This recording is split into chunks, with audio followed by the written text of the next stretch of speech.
everyone, it's Tiffany from Citizen Solutions Center. So you have been a fan of our page, you've liked us, and you're starting to follow us and hopefully engage with us. I said that we will go live once every single week, meeting up with knowers all around the Bahamas to help us learn about and engage in citizenship in our country. Today I posted under citizen engagement a piece about the upcoming plastics ban. So yeah, that is set for 2020, which is in 2 days, and I'm hoping that we're all ready. Ramal Ferrer, the Minister for Environment and Housing, he's been talking about it for some time. I know that ministry has rolled out some stuff on social media. They've talked about the ban of plastic bags and straws and single-use plastics in general. One of the things that we haven't talked about as much is balloons. So that's also a part of the ban, and there is also a ban on balloon releases. So today I'm going to talk with Eduardo Jackson. You know him as the Magic Man, you know him as a balloon artist, and we're going to talk a little bit about balloons. All right, so we are here, like I said, with Eddie, the Magic Man, the Balloon Man, and we're going to talk a little bit about balloons. And so I brought him on because Eddie is actually a balloon expert. Yes. You see him out there and he seems to be having lots of fun, but because this is his actual profession, he knows a little bit more about balloons. Mm-hmm. And I know, like, we've spoken before about, and you've been very tense about the classification of balloons as a plastic. Mm-hmm. You've been very specific about your position on balloons not being a plastic. So tell me a little bit more about that. Okay, so there's a lot of things that a lot of people tend to get confused with balloons. First and foremost, balloons are not made out of plastic. They're made out of latex. Same thing condoms are made out of. So latex comes from... And there's no ban on condoms. Exactly. So from what I heard from the plastic ban, there's no bans on balloon too. It's the balloon releases, but we'll get to that later. What I'm saying is latex itself comes from tree sap, and it's the sap being released from the trees. It actually helps with not deforestation, but the producing more of the trees, because they have to leak the sap out of the trees in order to help the process of trees for more trees to grow from them. Oh, so it's not just biodegradable, but it's actually healthy for the environment? Yeah. Oh, okay. Yeah. So that's and the places where latex trees, where rubber trees are grown, they push for a lot of people to advocate more for these things, because they're in like countries like some of the places in Nepal, I think. Some of the forests are in some parts of America, I would believe, but they're all across the world in different places.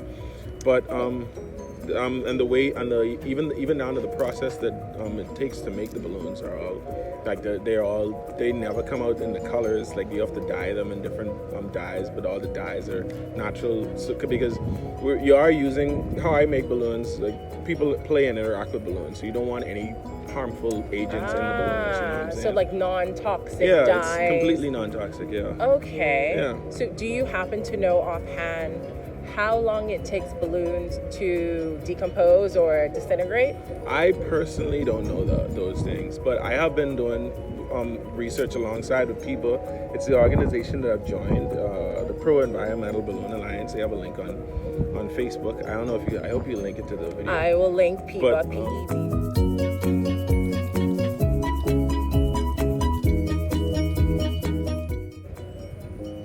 All right, yeah, so you were telling us about the different organizations locally who are engaged with you in advocacy. Tell me more about that. Yeah, I was saying it's the balloon people that are here, the it's myself, my company Magic for the People, and a few others. I can't remember them off the top of my head, but us two I know for sure because we went to the advocacy classes at some of the balloon conventions I go to a lot, and it's the same thing. We're advocating for We're trying to push balloon advocacy for everyone because People was founded on balloon advocacy from a group in Australia. In Australia, they had banned balloons completely, and these group of people who only do this, they only do balloon work. They had to push for their government and try to show them that balloons are not plastic and we can help the environment because the only thing we'd have to do is like all balloon artists would now have to practice proper disposal of balloon waste. So it's important what you do with your balloon waste. It's really important what you do with that. Like you have to, we call it pin it and bin it, which is like just popping the balloons and disposing of all of the waste. And a lot of people don't know that you can actually take balloon waste and put it in a compost pile and it will decompose. Like you can, from what I'm made to understand, if you put the popped balloons or balloon waste inside of amidst things that can actually decompose as well, they will decompose with them. And there are lots of tests that the scientists that people are doing now too.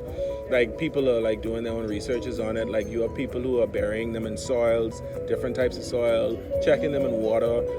From what we know, balloons will not biodegrade in water, especially in ocean water because it's always moving.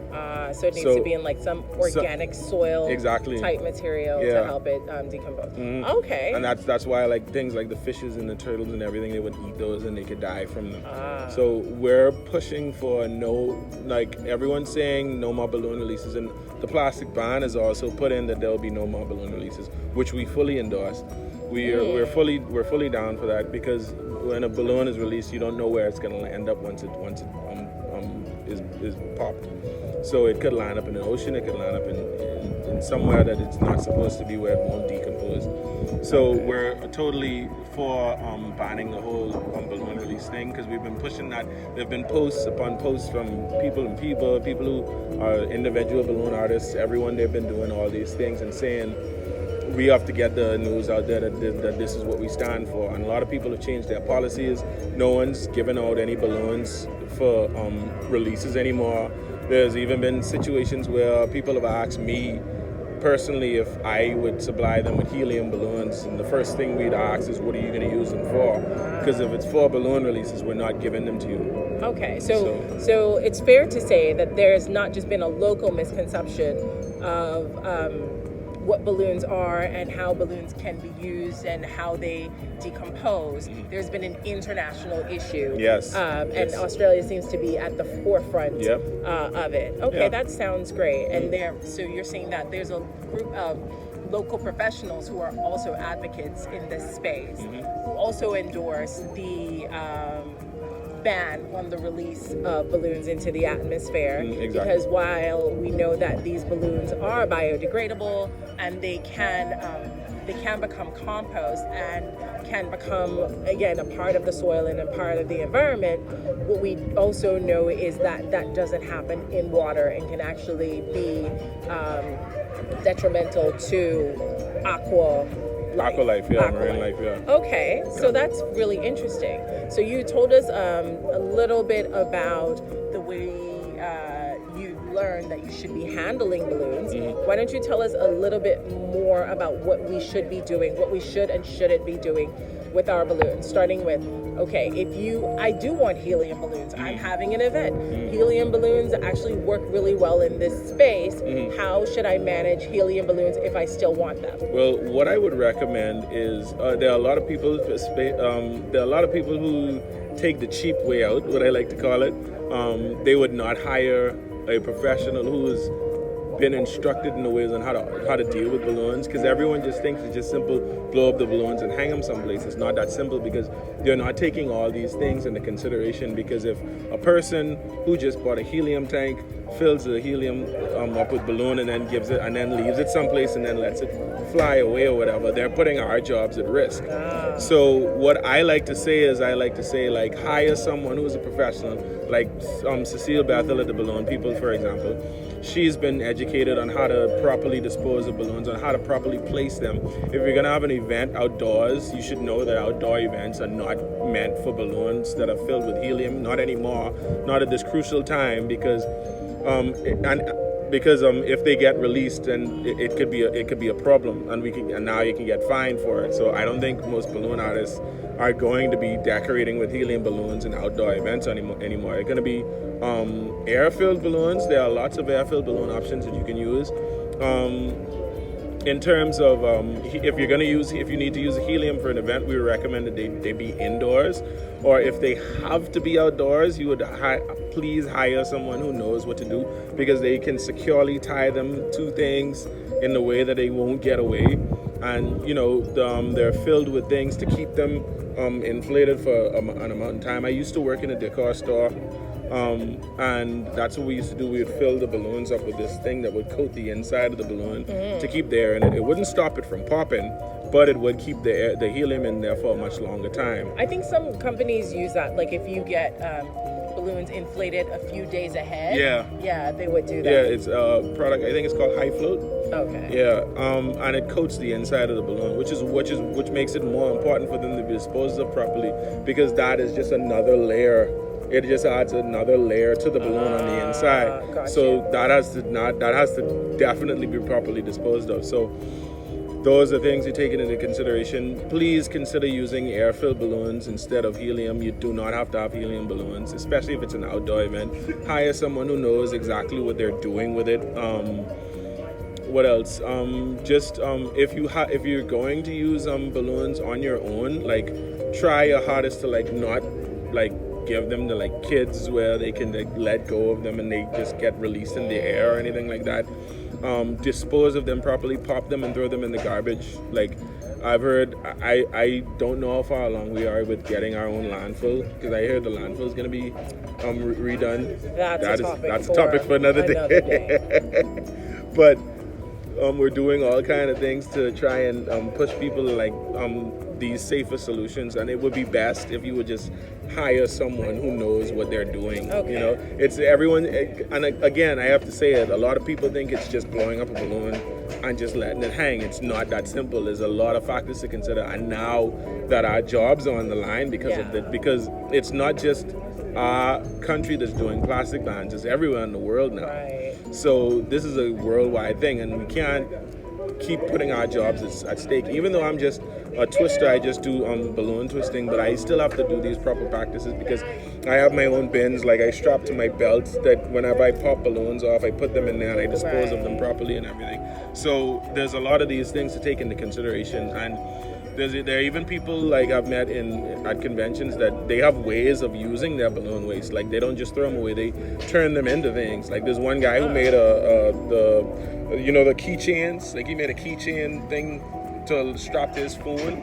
Out of balloons? Yeah, out of the balloons, out of balloon waste. He takes all the balloon scraps and ties them together and twists them around, and it's a colorful little string that leads from his belt loop to his phone. Like a bungee cord. Yeah, okay. and it's we're trying a lot of things just to make sure that we are still in that good space because we're doing our part to help the environment too.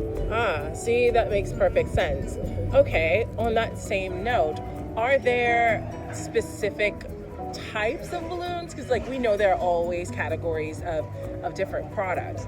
Are some balloon brands better than others? Are there ones that we should be looking at very specifically? Help us to navigate the balloon world. So I'm having a party and I want to buy some balloons.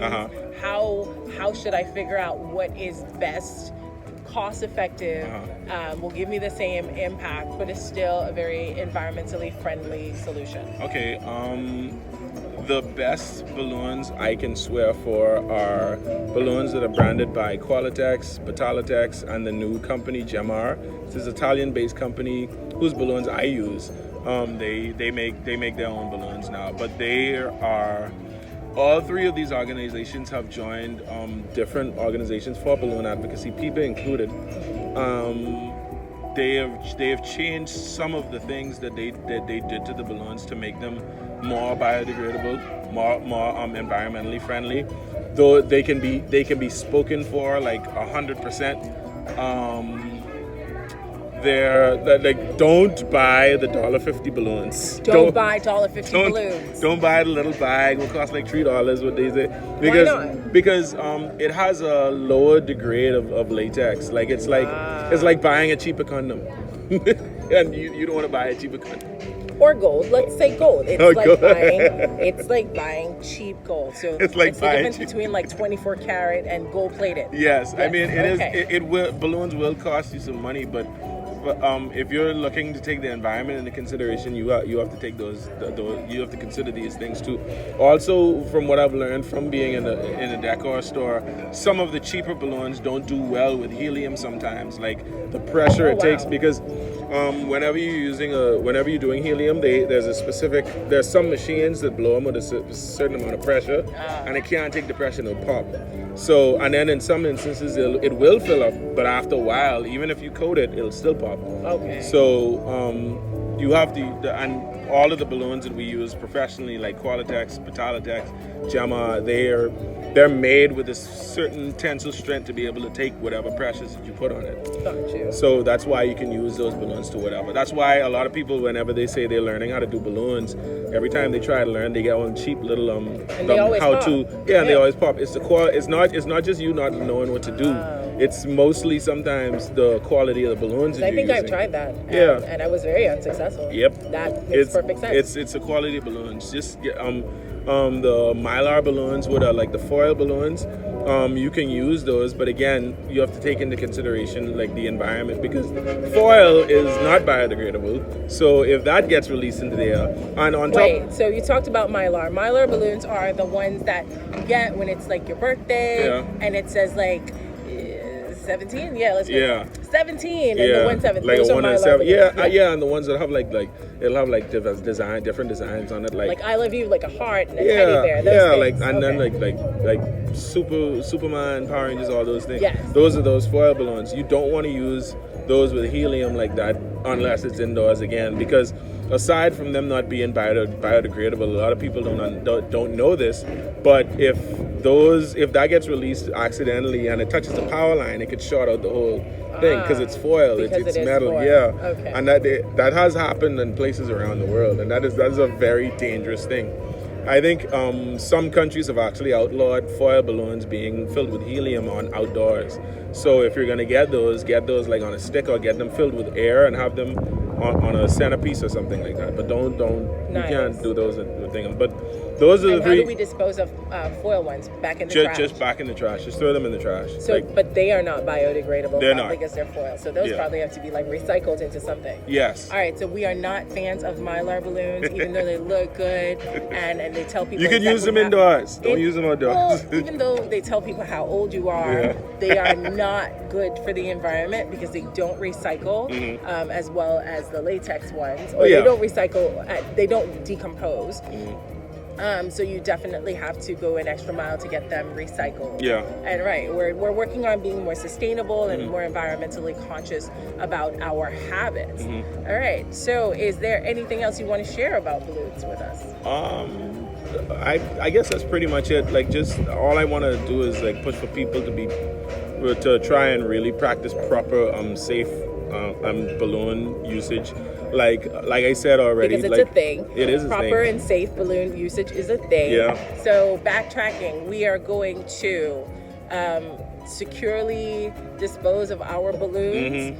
If we compost, we're going to put it with our compost. You can, yes. We are not releasing balloons into the air. Nope. We are not using helium balloons outside. Outside, no. And if we do use it outside, we're going to use it with the assistance of a balloon professional who is trained in the attachment and strapping and disposal of these items. We're not buying cheap balloons. Nope. And even though we love Mylar balloons, if we insist on having them, we're going to ensure that they are disposed of absolutely properly, because they do not decompose as the latex balloons do. They are not as good for our environment. All right. So anything you want to plug for us?